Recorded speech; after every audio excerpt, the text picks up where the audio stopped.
자, 333 거북이 독서법 두 번째입니다. 한번 그러면 이 333 거북이 독서법이 어떻게 하는 것인지 그리고 어떤 효과가 있는지를 한번 실습해 보는, 실습일까요? 경험이죠, 경험. 그 경험에 대해서 이야기하고 싶고요. 앞으로는 이 독서법에서 이제 보니까 저희가 공부방이 있는데 고3들이 이제 논술을 준비해야 되는 부분도 있어서 논술 부분도 잠깐씩 좀 강의하도록 하겠습니다. 오늘 김태형 군 같이 해야 되는데 이제 오늘 못 오고 다음 주에 함께 책 나누는 그런 시간 갖도록 하겠습니다. 여러분 이제 3번 이상 읽고 쓰고 말하면, 말하면, 예전에 저희 할아버지가 그랬어요. 읽고 써라. 그게 뭔지 몰랐어요. 그런데 굉장히 중요하더라고요, 읽고 쓰는 게. 지난번에 얘기했듯이 첫 번째 읽을 때는 몰라요. 그래서 이 스승기 독서예요. 쓱쓱 날아가요. 죄송합니다. 근데 두 번째 이제 읽으면 조금 들어와요. 세 번째 읽으면 이게 뭔 말인지 좀 이해가 돼요. 그래서 물리가 트입니다. 물리. 그죠? 물리가 트인다. 물리 같은 게 뭐냐면 원리, 이해, 창의. 그 다음에 글의 뜻을 깨달아 알고 사물의 이치를 깨달아 아는 트인다. 통하다. 그래서 이 333 독서법은 그러한 어떤 능력이 이 안에 있다는 거죠.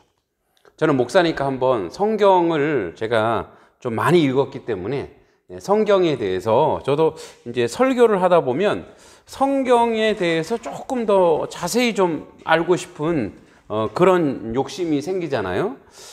그래서 물론 뭐 성경에 주석도 있고 여러 가지 있는데 그래도 뭐니 해도 성경을 정확하게 파악하는 것들 두 가지 정도 한번 제가 얘기해 보겠습니다.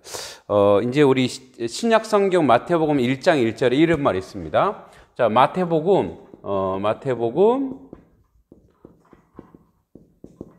뭐 교회 안 다니는 분들도 그냥 뭐 이렇게 한 줄이가 보시면 되는데 아브라함과 다윗의 자손 예수 그리스도의 계보라 이렇게 돼 있어요. 그래서 여기 아브라함과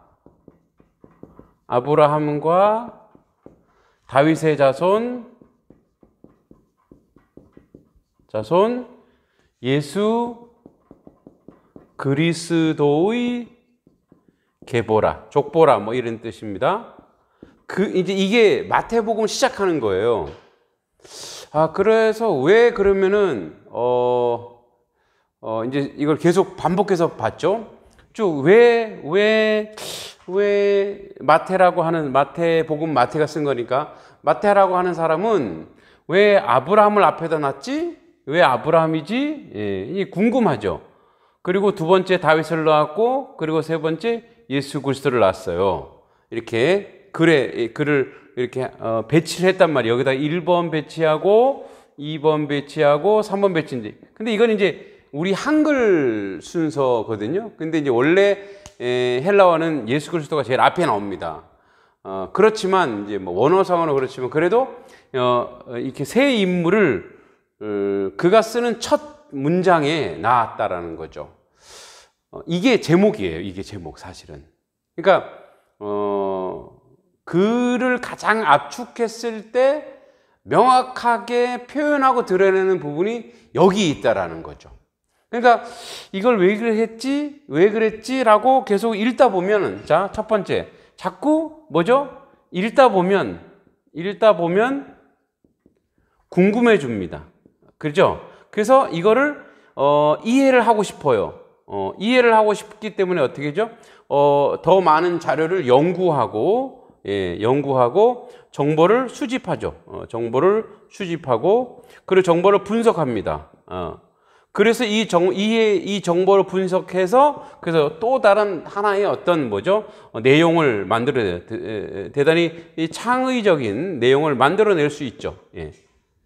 그래서 저는 이제 이거를 계속 보면서 뭐 3번만 읽었겠어요? 제가 계속 보면서 왜 그랬지?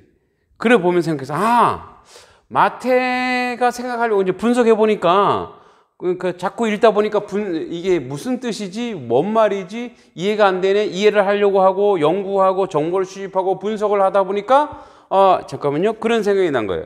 어떤 생각이 나냐면 마태라고 하는 사람은 왜 이걸 이렇게 썼냐면 마태는 유대인들에게 복음을 전하는 사람이었어요. 연구했더니 그게 나왔어. 마태는 어떤 사람이다.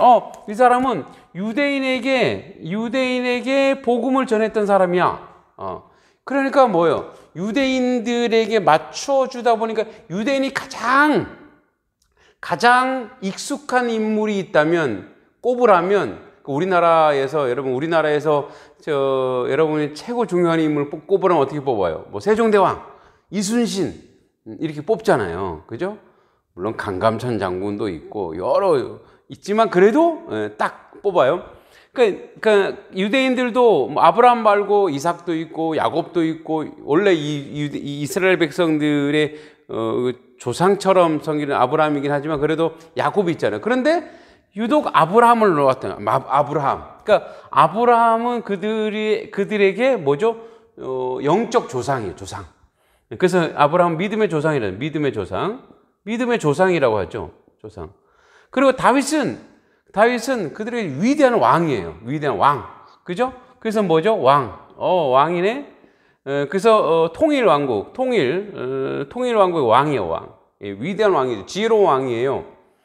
그러니까 이제 유대인들이 다 아는 사람이에요. 근데 아직 유대인들이 예수님을 모르거든요. 자, 그래서 예수님은 메시아예요, 메시아. 마태가 메시아라고 쳤던 사람이에요. 그러니까 아브라함과 다윗의 자손 예수 그리스도의 계보라고 하는 건 뭐냐면 이들에게서 누가 나오냐? 메시아가 나온다고 얘기했거든요. 그러니까 어떻게 해요? 누굴 갖다 놓은 거예요? 아브라함과 다윗의 자손 예수 그리스도를 갖다 놓은 거예요. 자, 여기서 제가 연구해 보니까 그렇구나. 아브라함은 뭐냐면 하나님께서 아브라함 약속을 했거든요. 약속을 했네. 그래서 약속을 누굴 약속했는? 내가 후손을 주겠다. 후손 메시아를 주겠다. 그럴 때는 뭐예요? 약속의 실현. 약속의 실현이네. 예. 이렇게 분석이 되더라고요. 그러니까 아브라함 이 한 줄에 모든 게 다 들어 있어요. 이스라엘 조상들의 하나님이 얘기했던 메시아는 바로 이 사람이다. 예수 그리스도다. 근데 유대인들이 예수님 믿는 사람 다 핍박했거든요. 그래서 그걸 얘기하는 거예요. 그 다음에 다윗은 왕이죠, 왕. 왕으로 왔다. 다윗은 유대인의 이스라엘 통일의 왕국의 왕. 얼마나 지혜로워요. 그런데 어떤 분이 왔냐? 약속이 실현되고 어떤 분이 왕 같은 분이 오셨다. 그래서 이분은 샬롬의 왕이다. 평화의 왕이다. 다윗은 그냥 한 통일왕이 되면 전 세계의 평화의 왕을 오신다. 누가? 이분이 바로 누구냐? 예수 그리스도다. 이분은 어떤 분이냐? 아브라함이 약속했던 그 메시아의 실현이고 그분이 오는 것은 왕으로 오실 것이다. 그가 예수 그리스도다. 라고 계속 읽다 보니까 해석이 되는 거예요. 이렇게 해석을 할 수 있겠구나. 그래서 저는 이제 성경을 자주 보니까 성경을 이렇게 해석하는 거와 마찬가지로 우리가 자꾸만 책을 읽고 또 읽다 보면 뭐죠? 아까 얘기했죠. 물리가 트인대요. 물리가. 이 책이 나한테 뭘 얘기하려는지 안다는 거예요. 또 하나만 더 해볼게요. 저는 그래서 이렇게 자꾸만 3번 이상 독서하고 읽음으로 말미암아 설교에 많이 써먹게 되죠. 계속 써먹는 게 좀 이상합니다만 계속 그렇게 하게 되죠. 또 하나 뭐냐면 예수님이 한 얘기 중에 마태복음 5장 1절이에요. 자, 마태복음에 한번 볼게요. 마태복음 5장 1절에 예수께서 무리를 보시고 산에 올라가 앉으시니 제자들이 나온 전에 입을 열어 가르쳐 이르시되. 자, 여기서 사람들이 그래요. 이번에 이제 마태복음 5장 1절에서 2절. 뭐 이걸로 제가 설교도 많이 했는데 그러니까 여기 이렇게 돼 있어요. 자, 예수께서 무리를 보시고 예수님께서 물이 있어요. 물에서 많은 사람들을 보신대요. 보시고 그 다음에 산에 올라가 앉으시니 그래서 예수님이 어디로 갔어요? 산에 올라가. 산은 약간 언덕이에요. 유대인들 큰 산에, 우리 같은 산에 언덕이 언덕이 약간 언덕에 올라가서 어떻게 해요? 앉았어요. 앉으시니 그러면은 무리를 보고 앉으신 건가? 그런데 뭐가 또 표현되어 있냐면 앉으시니 제자들이 앉으시니 누가 따라왔어요? 제자들이 나왔다. 제자들이. 그러니까 이거는 이제 우리가 보통 그 마태복음 5장 8복을 얘기할 때 예수님 많은 무리를 보고 얘기했다고 하는데 그게 아니라 사실은 그래서 산상 설교를 하는데 제자들 이거 양육하는 거예요. 그래서 보세요. 자, 다시 한번 볼까요? 예수님께서 무리를 보시고 산에 올라가 앉으시니 제자들이 나온지라. 그래서 무리는 좀 떨어뜨렸다는 거죠. 무리를 좀 떨어뜨려서 이제 산에 올라가 앉으시니 그 다음에 나와요. 2절에 보면 입을 열어 그 다음에 뭐죠? 가르치시다. 그 제자들이죠. 교육하는 거예요. 그죠? 그 제자들을 어떻게 해요? 교육하는 거예요. 그냥 보면 이게 설교라 그랬는데 아니, 교육. 그래서 보면은 마태복음 5장, 6장, 7장, 8장, 9장 다 제자들에게 교육하는 거예요. 이렇게 살아야 된다 이렇게 얘기하는 거예요. 근데 여기 또 되게 웃긴 게 있어요. 웃긴 건 좀 웃겨요. 자, 입을 열어로. 당연히 가르치려면 입을 열어서 얘기하죠. 수화로 하지 않을 거 아니에요. 그죠? 그러니까 입을 열어. 그럼 입을 열어. 당연히 입을 여는데 왜 또 마태는 입을 열으라고 했을까? 왜 입을 열었을까? 이 입은 뭐냐? 우리가 예수님을 보통 뭐라고 얘기하냐면 예수님은 땅에 있는 하나님, 성자 하나님이죠. 하나님은 천지를 창조하시는 분이죠. 그래서 어떻게 해요? 입을 딱 열으시면 어떻게 되는 거죠? 자, 입을 열어서 해가 있어라, 빛이 있어라. 그렇게 창조하시는 분이잖아요. 근데 보세요. 예수님께서 입을 열어. 이분도 하나님이셔요. 제2위의 하나님, 삼위일체로는 너무 어려워서. 그런데 이제 저도 이제 이거 정보를 파악하고 했기 때문에 알고 있는 거죠. 입을 열어서 가르치는데 왜 입을 열었나? 하나님이 입을 열었어. 그러면 하나님이 입을 열어 가르치는 건 하나님이 가르치시는 거네? 하나님이 가르치시는 거 어떻게 해요? 빛이 있으라 했더니 빛이 있었죠. 해가 있었죠. 그리고 뭐예요? 입을 열었다는 것은 그분이 입을 열어 얘기했다는 것은 뭐예요? 그것이 그냥 허공에 떠다니는 것이 아니라 어떻게 해요? 실현될 거야. 다 실현돼.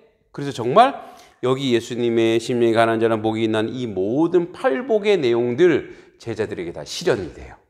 그러니까 무리가 아니에요. 무리에게 실현되는 것이 아니라 제자들에게 이렇게 실현이 돼요. 실현이. 왜? 하나님이 열었더니 실현돼요. 하나님 빛이 있으라는 게 있는 거죠. 그러니까 하나님이 말씀하시는 거 실현되는 거예요. 그래서 어떻게 해요? 이거를 보고 또 보고 봤더니 어떻게 해요? 되는 거예요. 자, 다시 한번 여러분 세 번 읽고 세 번 쓰고 세 번 낭독하고 자꾸 하다 보면 어떻게 해요? 물리가 트인다 그랬죠. 어떻게? 그래서 우리가 물리가 트이다 보면은 자꾸 읽다 보면 어떻게 하면 궁금증이 나와요. 궁금증. 정보를 수집해요. 그죠? 그리고 분별해요. 그죠? 그리고 다시 새로운 것을 창조해내요. 예. 그래서 뭐예요? 책을 한 권 읽으면, 세 번 이상 읽으면 그 책에 대해서 머릿속에 쫙 들어가 있으면 그 책이 또 다른 창의적인 생각을 하게 하는 거예요. 이게 333 독서법의 매력입니다. 그래서 책 한 권을 읽으면 10권, 20권 읽은, 그러니까 수증기 독서가 아니라 내 몸에 배어있는 독서가 돼야 돼요. 그래서 이거는 제가 이렇게 했죠. 그러니까 이거는 잊어먹지 않는 거예요. 왜? 내가 3번 이상 얘기했기 때문에. 3번 이상 말했기 때문에. 그래서 이 333 독서법이 이렇게 중요해요.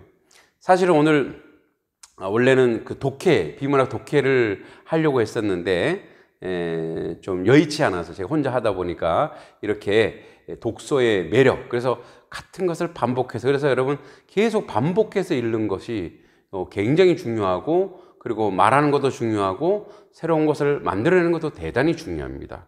오늘 333 독서법을 한번 성경을 바탕으로 한번 여러분들에게 증명해 보였습니다. 여러분들도 계속 책을 중요한 것은 반복해서 읽는 연습을 꼭 하시기 바랍니다. 오늘 두 번째 시간 여기서 마치겠습니다. 고맙습니다.